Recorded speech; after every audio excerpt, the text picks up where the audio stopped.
естіп көріп отырғандар бөлісіп таратыңыздар.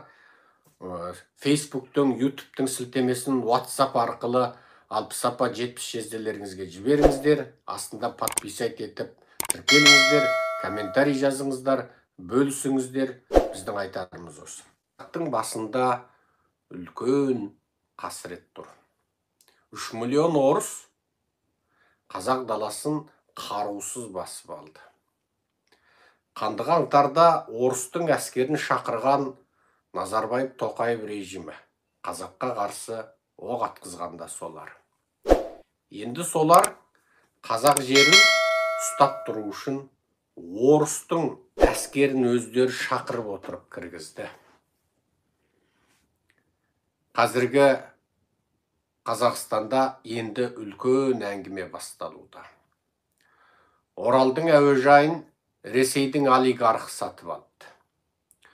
Орал Екінші дүниежүзілік соғыстың өзінде Сталиннің жаны тұмсығының ұшына келгенде әскери техникаларын батысқа қарай ысырғанда Оралға да біраз зауыттар келген болатын. Қазақ даласына Совет одағының ауыр өнеркәсібінің келетін бір тұсы да сол кез. Әрине, ол тұтас советтік өнеркәсіп қана емес, соғыс басталудан көп бұрын Германия мен Советтің құпия келісім бойынша Германияда әскери техника өндіруге халықаралық санкция салынғандықтан оны Совет одағы құпия өндіріп беріп отырды. Бұл бір. Екіншісі, Еуропадағы соғыс майданында герман фашистерін жеңу үшін Америка Совет одағына қарумен және қаржымен көмек берді. Американың Совет одағына берген қарулы көмегінің өзі есепсіз қисапсыз болды. Біз оны алдыңғы жолғы лекцияларымызда аударып, қанша мың танк, қанша мың ұшақ, қанша миллион тонна мақта, қанша миллион жұп етік берілгеніне дейін бәрін жариялағанбыз. Сөйтіп, Американың техника және технология қаржысымен құрылған зауыттарда сол заманда Орал жақты жағалап, сағалап кеткен еді. Енді осы Оралдың әуежайын орыс олигархы алыпты. Яғни, бұл жайдан жай нәрсе емес. Енді Орал арқылы Иранның, Орал арқылы Қазақтың әскери ұшақтары, чиптары, техникалары Қытайға тасымалдануы. Қытайға деймін, Ресейге тасымалдануы. Немесе Қытайдан келетін чиптер, тағы басқа батыс санкция салған құпия заттар Ресей ілкіне өткен Орал арқылы Ресейге өтуі мүмкін. Ал оның дертін қазақ тартуы бек мүмкін. Қазақ осы соғыста Ресейді жақтаған үшін санкцияға ілініп, сансырауы бек мүмкін.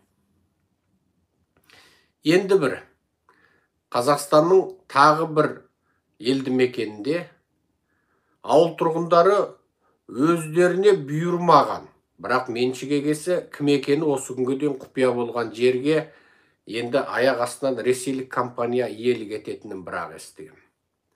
Ауылдың тұрғындары онсыз да малын жаяйын десе жер таппай, орып әкеп берейін десе шөп таппай қиналып жүргенін жұрттың бәрі біледі. Қазаққа бұйырмаған қазақ даласының шөбі орыстың компаниясына бұйырыпты. Енді ол жерде Ресейдің мал шаруашылығы компаниясы жұмысын бастайды екен. Ал қазақтың малына жер де жоқ, шөп те жоқ. Енді сол ауылдың тұрғындары бірігіп Тоқаевқа жалбарынып, өтініш айтып, құтқар деп жатыр екен.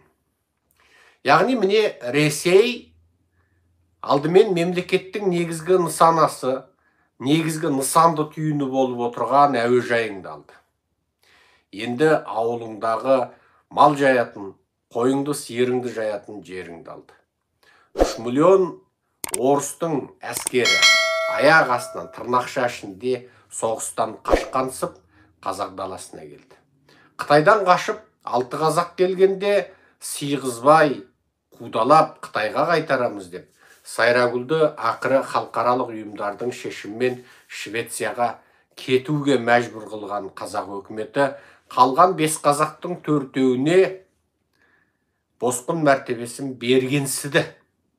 Бірақ жыл сайын ұзартып, олардың да итін шығарып отыр.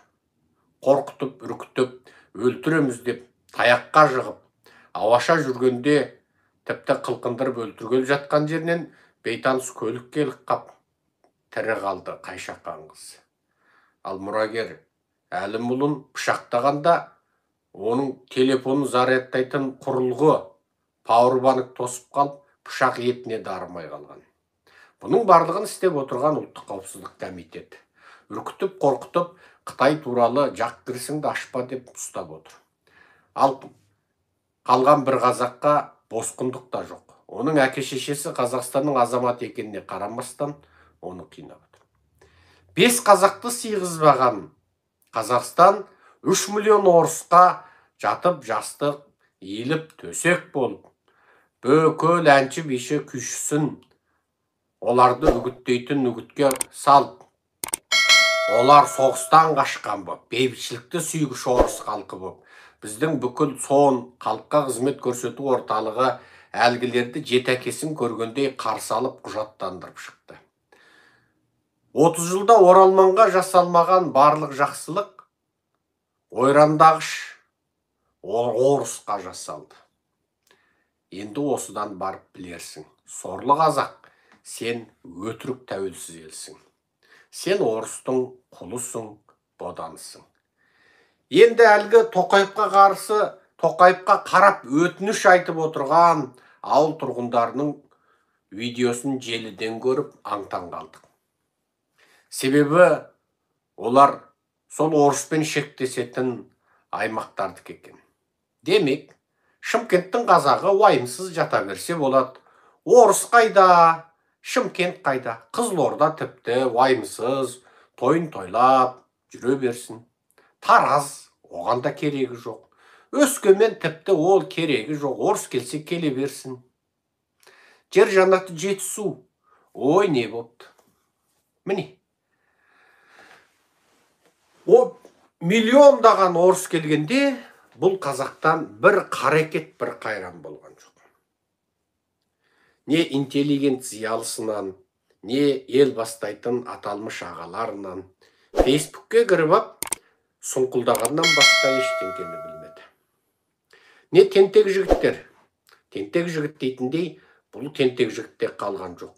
Бәрін бастан ұрып, талдырып, өлтіретін өлтіріп, қамайтынын қамап, соттайтынын соттап, бүгінгі қазақта тіпті орысқа қарап қабағын түйетінде қазақ қалған жоқ. Баяғыда айға қарап ұлитын айбарлы қазақтың бөрі мінезі жоқ болды. Бүгінгі қазақ құйрығын бұтына қысқан, иесіз, қаңғыбас, сүмелек ит мінезді болып барады. Неге? Арқа сүйер, алдыда ағасы жоқ, ақыл айтар, ақсақалы жоқ. Барлығын тентіретіп, қарынның қамынан аспайтын қара зеңгі құл жасап жібергелі қашан. Енді осы қазақ қашан бір сілкініп оянады.